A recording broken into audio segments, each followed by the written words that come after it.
Well, Steve, that was an almost perfect day, wasn't it? I suppose the injury to Steve Cook at the end is just brought it down a little bit. Yeah, it's come at a little bit of a cost. Max as well. We'll have to see how he is.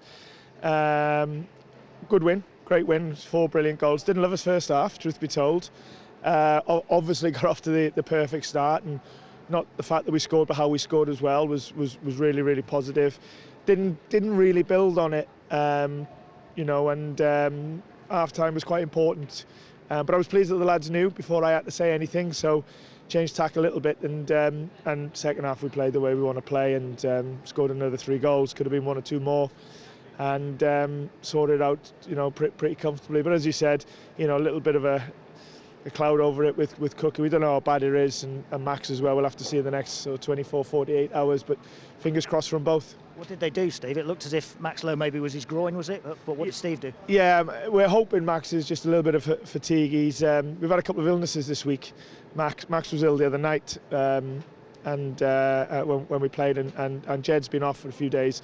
Philip didn't even make the squad today with illness. So we've had a bit of a bug that's gone through the team, and so I'm hoping Max was just a bit fatigued. I mean, he was definitely fit enough to play, and we didn't run any risks. But I'm hoping maybe his body just wasn't quite 100%, and with the effects of a game, might have just taken a little bit of a toll. So we got our fingers crossed on that. Cookie, I saw him when he come off, and he was like neo ankle. Just seen him in there, he thinks it might be his ankle, but we'll have to see. Yeah, that's one that you'll be really keeping your fingers crossed on, wasn't it? Well, yeah, but I've also just said to the players there that if you want to be an achieving club, you've got to. It's about the strength of the squad, and I've said I sort of have a mantra of it's always about the next man up, and that won't change. And I just said to the boys, we're going to need everybody. I've said that all from day one, and I still believe it. You look at the substitute Cafu, who I had a good conversation with in the week about his situation, because it's been a frustrating one for him, but he's such a professional lad. And he's such a committed guy. He's the first one to celebrate. He's the first one to say well done. He's the first one to G the lads up. And it's great that he got an opportunity today and played a good part, and I'm pleased for him personally. And the same with Zandy, comes on, a fantastic assist. He's capable of things like that. We've just got to, push him, and he's got to push himself to get more moments like that. So we're going to need the squad for sure, and that has to be the mentality. I was going to mention that 4th goal because, from a head coach's point of view, to see all 3 of your substitutes combine to score a goal, I mean, that's perfect, isn't it? Credit to the players, though. I mean, I thought I think he made it look easier than what it probably was. You see so many of them that can be a bit miscued or, go over the bar, but he showed, great sort of striker's instinct to get his body position right and to show good technique in putting it in, and obviously with Zandy's early delivery and seeing the run was done with great conviction and technique as well. So yeah, no, I thought all 4 of our goals were great technical goals, and we know we have that in the team. And as you mentioned, the perfect start to any game with scoring direct from the kickoff, but with some good football direct from the kickoff. Football, yeah. We want our wing backs high. If they can run it behind, great. We want good numbers in the box. That's good for Keenan. And I mean, the second goal from Keenan is brilliant, but me and him and 1 or 2 others are probably really pleased with the first one, because we've talked about getting into goal scoring positions a bit more, and he did, and he obviously took it well.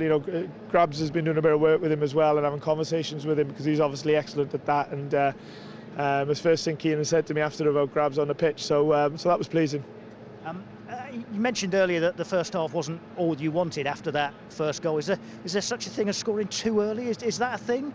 Well, to be honest, at half time, I did say, lads, if we don't play better in the second half, we'll run the risk of not winning.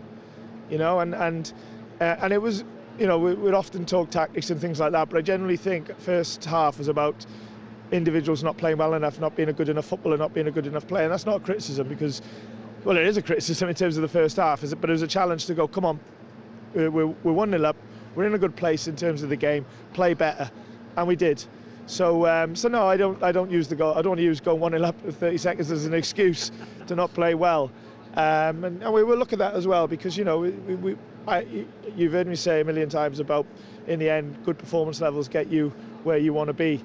And first half wasn't so good, but I'm not going to dwell on it, because the lads put it to bed and did brilliant in the second half. So that's really where the focus should be. And then, as you say, perfect second half really until the very end with Steve Cook, but 4-0 up and cruising at that point. Well, yeah, but also the performance, that it was play with real intent. You know, the game was played in their half. You know, centre halves, our centre back three were sort of in their half, and that's what we always aim for in a game. It's difficult to do. The way I ask the team to play is a difficult way of playing, but when we get it right, you know, we do some good things. Get the pressure on that top six. It's closing up. Well, another game Wednesday. Yeah, all we can do is look after ourselves, and we have done today. So, you know, more of that, and you know, we'll see what happens.